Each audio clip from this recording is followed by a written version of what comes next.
Bonjour et bienvenue, c'est Bertrand de la Fondation Magister, l'école des héros du monde réel. Pour le deuxième épisode de la série sur l'éveil spirituel et la sortie de la matrice de la perception existentielle.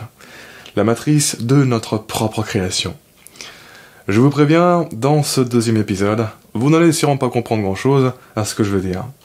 Mais on va essayer d'éclaircir ça dans les épisodes à venir.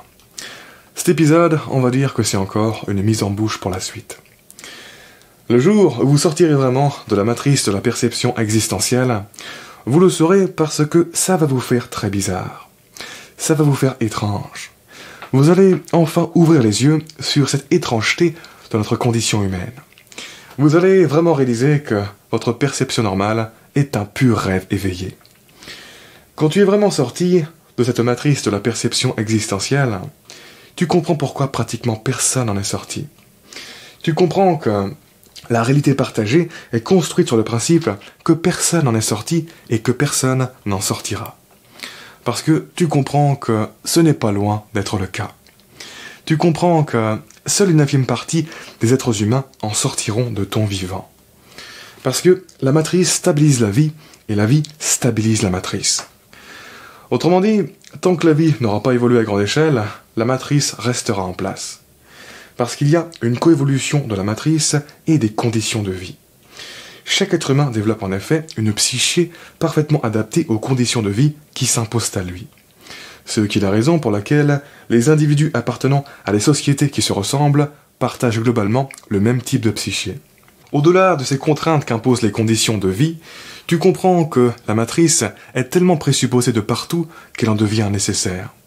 Tu comprends qu'on est tellement aveugle à nos limites qu'on a besoin de limites. Autrement dit, tu comprends que le code de la matrice est propagé en permanence. Tu comprends que la réalité partagée est construite sur la base que les gens sont paradigmatiquement aveugles aux perspectives hyper-ordinales. Et on verra ce que ça veut dire bientôt.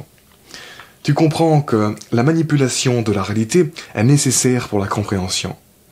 Tu comprends que, de la même manière que certains vulgarisateurs scientifiques déforment beaucoup les théories pour les faire comprendre, la réalité se déforme elle-même pour se comprendre.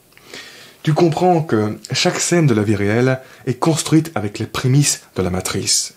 Si bien que le seul moyen de l'interpréter correctement, cette scène de la vie réelle, c'est d'être soi-même dans la matrice. Tu le vois dans toutes les scènes. Tu comprends que pour exister en tant qu'être humain, tu dois rester dans la matrice. Tu comprends que si tu en sors, ça n'a plus aucun sens de te considérer en tant qu'être humain. Quand tu es vraiment sorti de la matrice de la perception existentielle, tu as une perception hyper-méta de la réalité. Tu vois sur le même tableau le passé, le présent, le futur, l'ensemble des ensembles. Tout devient parfaitement sensé. Toutes les scènes qui étaient déconnectées deviennent connectées. Il n'y a plus aucune bordure, aucune séparation. L'espace qui sépare toutes les choses, à la fois dans le temps et dans l'espace, n'est plus vu comme du vide intangible, mais comme une substance parfaitement stable unifiant le tout. Tu es pris comme d'un sentiment de lucidité extrême. Tout ce qui s'est passé avant est recontextualisé et prend un nouveau sens, comme après un twist dans un film. Tu comprends pourquoi, si on remet tous les paramètres du monde comme ils étaient il y a une seconde, la seconde d'après va se dérouler exactement comme elle s'est déroulée la première fois. Et pourtant, tu comprends que tu es quand même libre. Tu comprends qu'il n'y avait absolument aucun moyen que le passé soit différent de ce qu'il a été. Mais tu comprends que le futur sera écrit différemment parce que l'on croit que le passé aurait pu être différent. Tu comprends pourquoi tu n'as jamais vraiment vu d'où tes pensées arrivaient. Et tu comprends pourquoi c'est quand même tes pensées. Tu comprends que les paradoxes sont des propriétés de la réalité. Tu comprends que la réalité a besoin d'être fausse pour être vraie. C'est-à-dire que tu comprends qu'il n'y a absolument aucun moyen d'avoir un ego, par exemple, et d'exister en tant qu'individualité si ton organisme ne limite pas arbitrairement ta perception. Tu comprends comment ça se fait que toi, tu es libre, alors que tu vis dans un monde où les ordinateurs ne font que suivre rigoureusement leur code. Un monde régi par des lois déterministes. Tu comprends qu'on est nos propres lois. Tu comprends que vivre, c'est coder son propre code. Tu comprends que demain, l'humanité en sera grosso modo au même point qu'elle n'était aujourd'hui. et qu'elle devra travailler sur elle-même pour changer. Tu comprends que l'humanité fait partie d'un gigantesque processus. Tu comprends que la vie est une sculpture hyper complexe qui se sculpte elle-même pour se mouvoir. Tu comprends qu'on est le jeu auquel on joue. Tu comprends que toute ta vie n'a jamais eu lieu dans le monde, mais dans ton esprit. Tu comprends que les rêves que tes neurones font la nuit pendant que tu dors, ces rêves qui te font exister toi, séparé d'un monde imaginaire dans lequel tu es, sont une mini-version de ce que fait le monde à plus grande échelle. Toute séparation n'étant que perception onirique.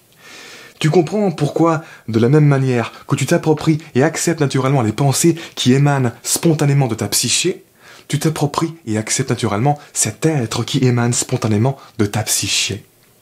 Tu comprends qu'absolument personne ne sortira de la matrice de la perception existentielle sans trouver dans son esprit la sortie du labyrinthe permettant de réécrire ses propres lois et de déjouer le puzzle de sa propre existence.